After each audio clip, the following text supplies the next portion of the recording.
we have 853 small towns in this state. If you told me that over the next 2 decades we lost 400 of those, it would not shock me.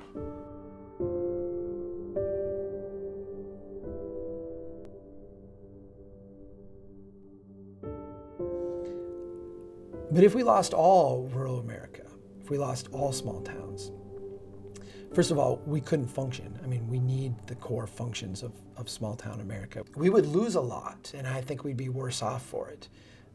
But the country wouldn't fall apart. And to me, that's the saddest thing, is that we may not notice when it all goes away.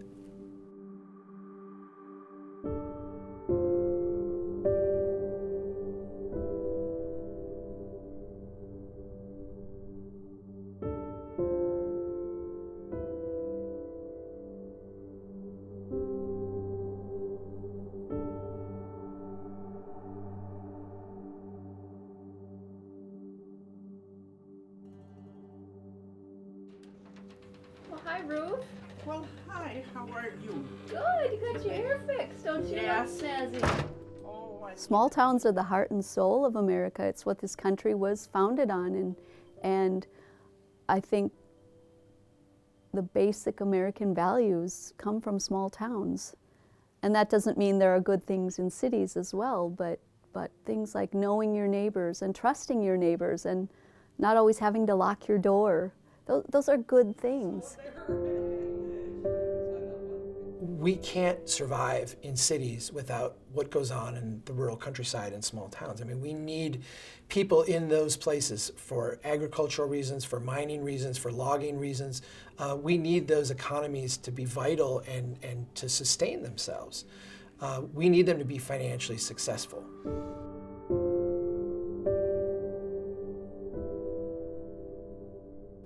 You've seen this development shift where we used to have these cores, this downtown area with all the buildings lined up on both sides of the street, and that's where your shopping done. That's where you had your grocery store, your clothing store, and your pharmacies and all of that stuff. And over time that has all changed, and you've seen these shifts of these businesses going to economic centers. And with that, you've seen then these centers of these smaller towns, these kind of bedroom communities, just crumble. You know, these buildings have been sitting vacant for a long time. And as they crumble, it kind of represents this decline. And it represents to them times that used to be and what it is now, and that kind of slow decline, that slow rot of the community.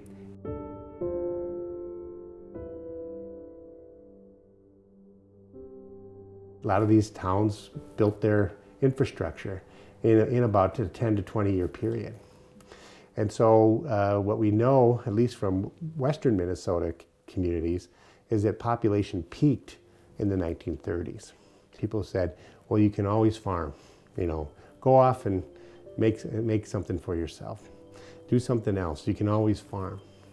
So that was kind of the mantra, go away, get an education, you know, leave.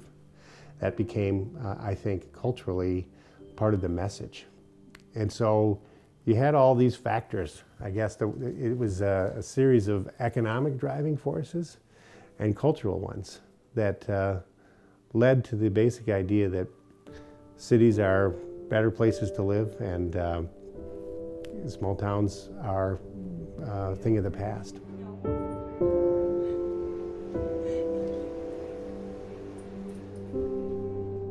We'll never lose rural America because there will always be somebody there. But if we lose the people who care about rural America, what we lose is the capacity to sustain the landscapes that give life to everything else. So we need, in the communities, in rural communities, we need the people who care. We lose them, we lose our ability to sustain our own ecology. The cities themselves can't supply their basic needs without having that landscape healthy and populated. So it isn't a pretty picture if we really think of it in the long run. We're going to have to figure it out. The survival of rural communities is the survival of cities.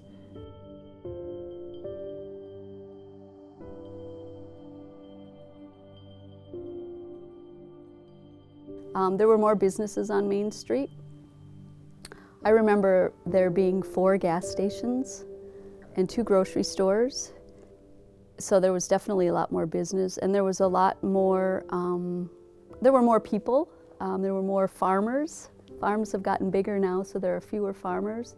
So there were more farms, more people around.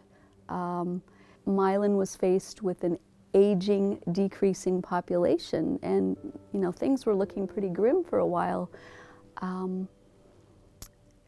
But then in about 2000, we started getting some immigrants from the island nation of Micronesia, and this new wave of people coming revitalized the grocery store and the gas station and the school district. There's a lot of kids again in Milan, and it's great to see kids playing on the streets again. For a while there, you rarely saw kids outside playing because there weren't many kids in town. We are really facing kind of, an aging population, and so we need to have influxes of young people, young families, and if that's Latinos, I say bring them on. If it's Micronesians, bring them on. If it's poor college graduates who don't have jobs and don't know what to do, let's bring them on. I think, we need to get really creative about this because there is underutilized infrastructure here. It was built and it served people well and it served the population well, and now just to maintain it and sustain it, if we don't get more people moving back to help maintain and sustain that infrastructure, it will start to deteriorate rapidly.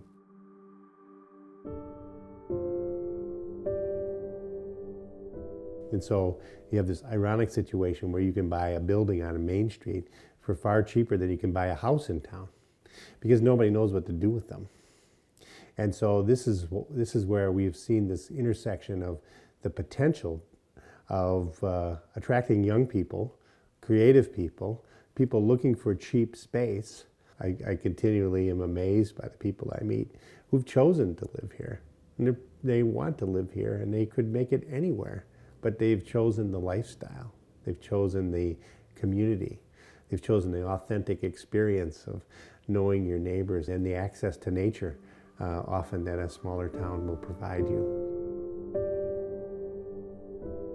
I see a lot of opportunity to honestly be an entrepreneur or be a self-employed contractor due to having access to broadband, but also the number of buildings that are available to start a business if you wanted. We really try and practice that. Focus on your assets, be positive. What do you have around you that's really of worth? And that really sets things in motion a little bit better, really trying to change that narrative of, we have great lakes out here, great rivers, the environment is great, some amazing parks, great schools, just really trying to prop those things up that are big deals. And once a community starts to look at those assets in that way, development starts to happen. Things start to happen a little bit. You get this renewed energy.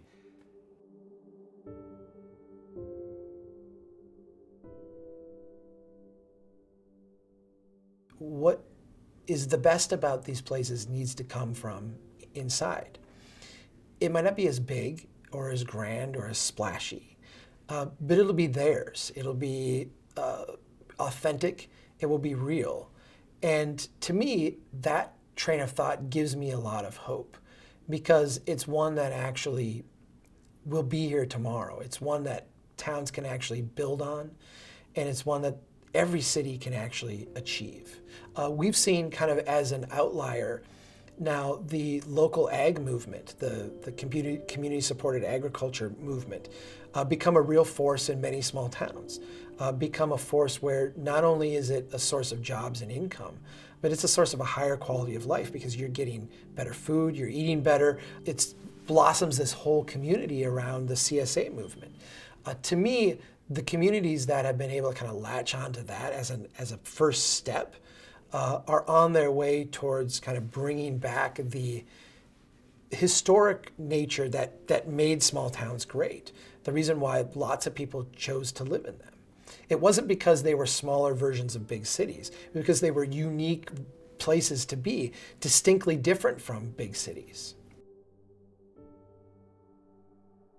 So the mantra that we kept saying was, we are going to be small, handmade, personal, local. And we're going to create our own identity around this sense of place and make something unique that you can't find anywhere else, and create that feeling of welcome and hospitality and fun and excitement and creativity that makes people want to come back.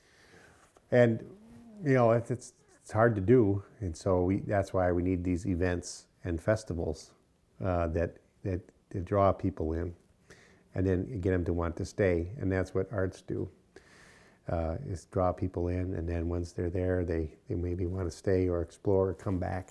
And it's not for everybody, and I would say that not every town's going to survive, because it takes passion, it takes commitment, it takes that I'm not giving up attitude, and I'm going to figure this out until we can do it, and we can't do it alone, so we need to do it together. In small towns, I think more than in large urban areas, one person can have a dramatic impact. One kind of change in mentality can make great things or terrible things happen.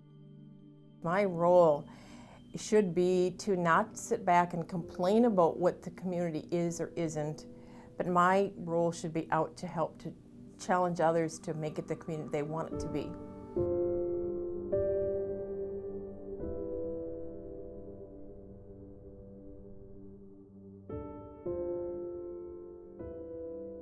So I think maybe the question should be, why are we working so hard to keep these communities going, right? Why are they important to continue to have around? Because I don't believe we're going to lose them. For some other reason, these towns continue to survive. And it goes back to that, you know, if we lose our grocery store, we're done. If we lose our hardware store, we're done. If we lose our post office, we're done. And this has happened, and we're still here. So I don't know what's going to happen to America, but I'm not worried about it. I do believe that we are resilient, creative people, and we'll do the right thing when we've exhausted all other possibilities in the end. And I think that what is true and authentic and good will shine forth. And I think you find a lot of that in rural communities, and I think people know it.